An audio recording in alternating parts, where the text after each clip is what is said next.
Alam mo yung putak niya na buhay pa yung tao pero ano, parang yung highlight ng buhay niya, no? Yung napapanood mo sa hearing. Kahit hindi ka naman nakanood ng hearing kanina, no? Nakakaiyak ka.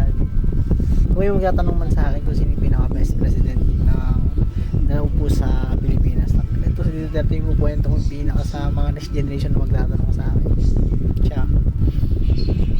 Kasi doon pala sa hearing niya na wala talaga siyang simple lang talaga, si humble lang, tipong wala siyang na sa poste sa bahay nila, kahit isa di siya nakasakay ng Mercedes Benz, dinibdib niya pagiging president mayor para sa bayan.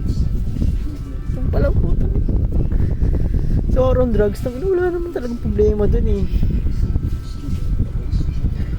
nakatulong pa nga sa ekonomiya yun eh.